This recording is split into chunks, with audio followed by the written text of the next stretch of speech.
Collectors are getting wise. They are getting wise to the techniques that are employed by comic book publishers and others to essentially manufacture scarcity and to incite FOMO. And in this video, we are going to take some time to talk about that, and we're also going to look at an example from my own personal experience. Stay tuned.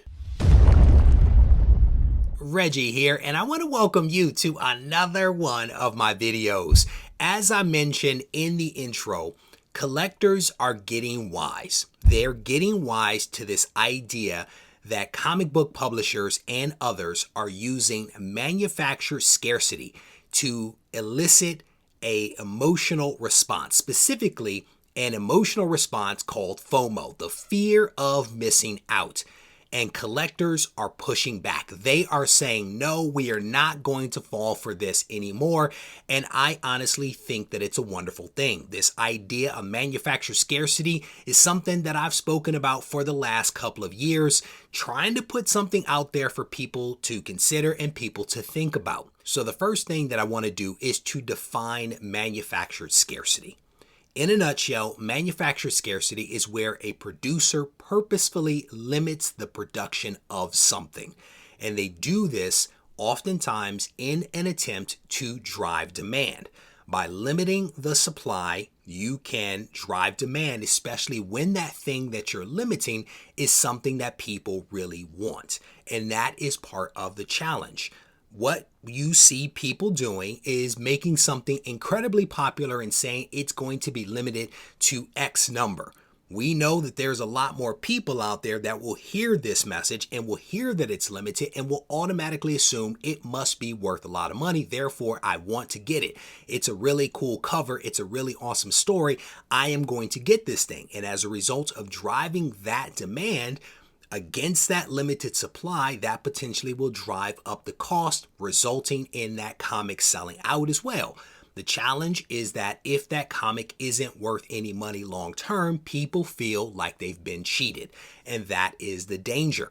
This pushback against manufactured scarcity is, I think, one of the good things that has come out of the boom that we just experienced with the pandemic. People are getting smarter about this strategy, and I think that that's great. There are a lot of great lessons that people have learned, and the big question is, will people forget about these things? We learn these lessons, and people oftentimes are very quick to forget them, and that's actually one of my fears. We've learned something. Will we forget it? Will we remember it the next time that a situation presents itself? One of the other fears that I have is that the pendulum may swing too far in the other direction. And here's what I mean by that. If enough people buy variants and get burned, suddenly all variants are bad. If enough people read a couple of really bad modern comics, suddenly all modern comics are trash.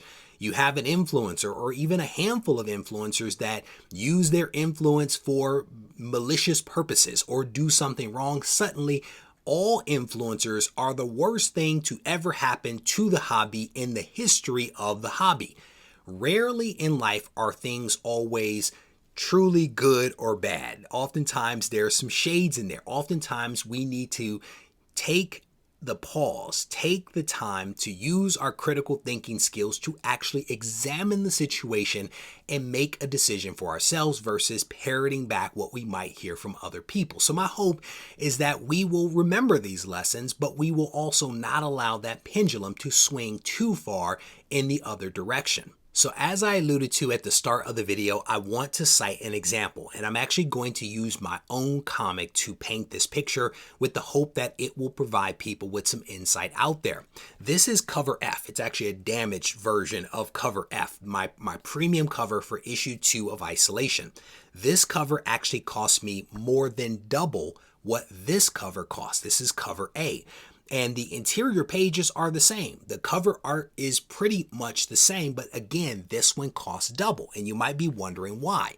Well, one thing I do want to highlight is that I actually saved myself some money with this cover because I used the same cover art. If I had not used the same art, my cost for this cover would have been somewhere between $400 and $4,000. And I cite $4,000 because I had a conversation with the representative for a well-known artist that wanted to charge me $4,000 for a cover. And yes, they knew that I was an independent publisher. They still wanted $4,000, which I'm confident the cover would have been amazing, but $4,000 is a lot of money. So that's like part of it. But I saved myself money because I used the same cover art. And thankfully, I only had to pay my artist a few $100s in order to create this. The other cost, or I should say another cost that goes into this, is the pre-press process. There are 3 different layers that get applied to this cover, which means that my graphics artist has to create 3 different layers. 1 layer essentially for the black, 1 layer for the color, and 1 layer for the sheen that gets applied to the color portions. There are 3 different layers that have to be created and then given to the printer for him to be able to do his work. Another part of this thing is that every time you change the cover from one cover to another cover, there is a cost. There is a plate cost for that. Because the printer has to touch it 3 different times because of the 3 different color covers, there are costs associated with that.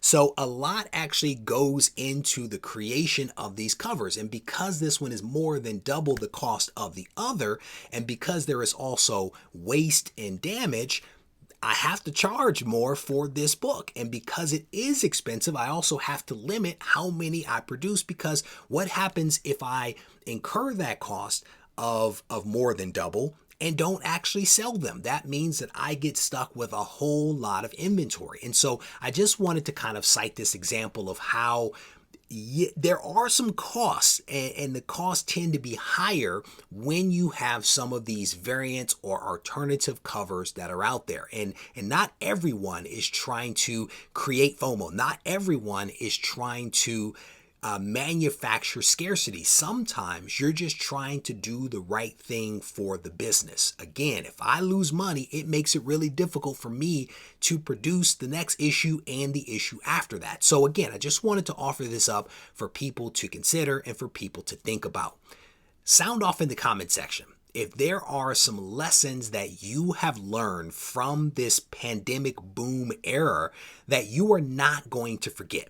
Sound off in the comment section. Let me know what your thoughts are. And as always, if you need to reach out to me, feel free to do so on Instagram at Regie Collects. Take care.